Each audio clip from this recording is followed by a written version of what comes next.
Andre Agassi once said, a string job can be the difference in a match can be the difference in a career can mean the difference in countless lives.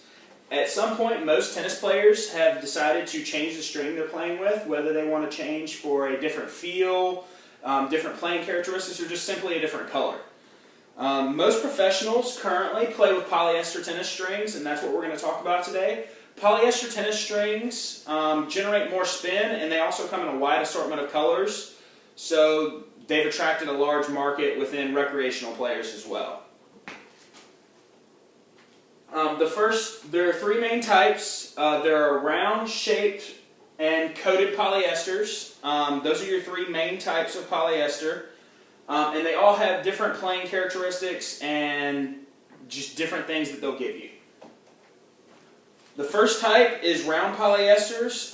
They're typically known to be control strings. Control in this context means that the spin and power you're going to get off the string bed is going to be the same most of the time. You're not going to have any kind of crazy bounces or mishits or whatever with these strings. They're going to be fairly consistent.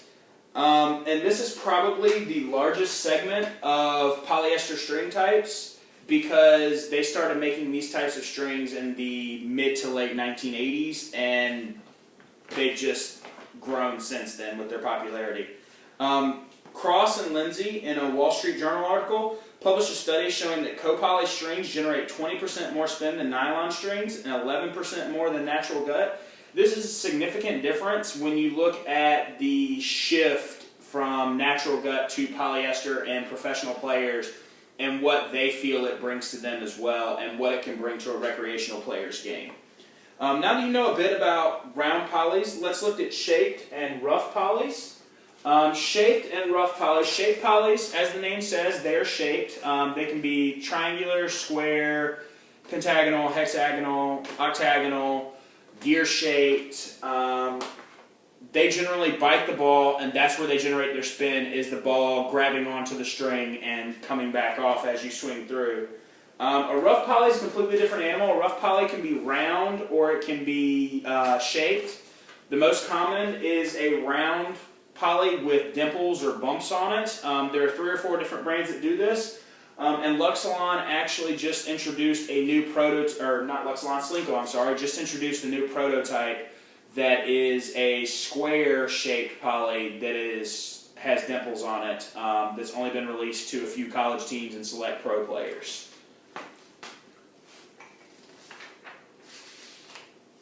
The main goal with these strings is to add more rotation and spin to your ball so that you can hit harder on the ball to generate more pace, but the ball will still fall in if you're hitting topspin.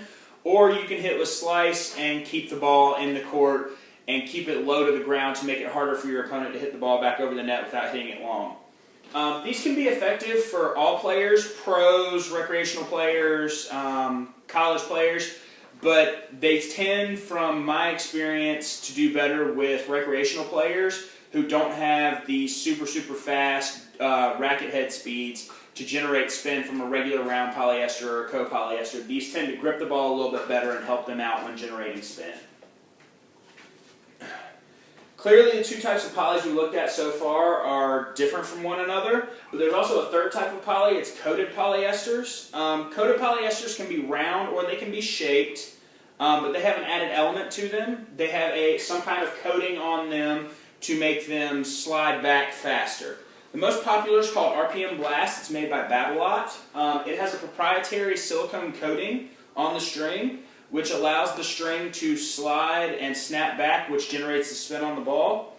The idea with the coatings is to create the largest string bed deflection and therefore the largest snapback, which generates a large amount of spin. That's basically what polyesters are about, is spinning the ball.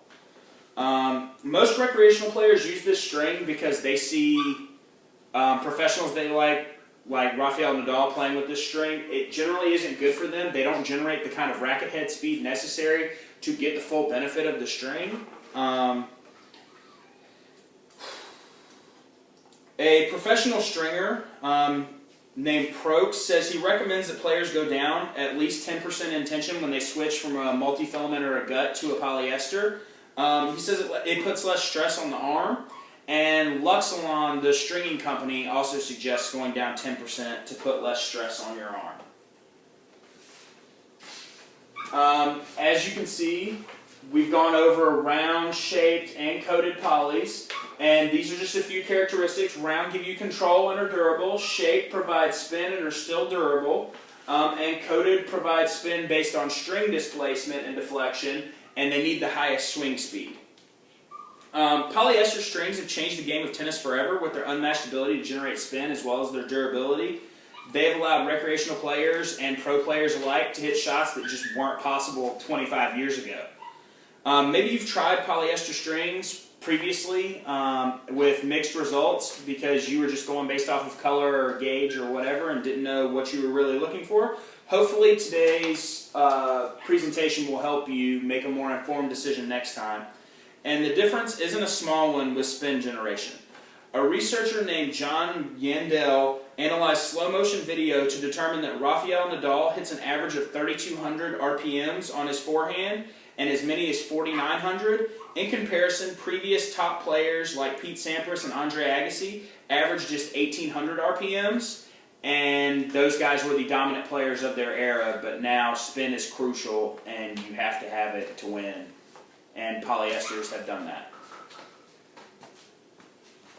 And my references, and my audience for today is my wife again.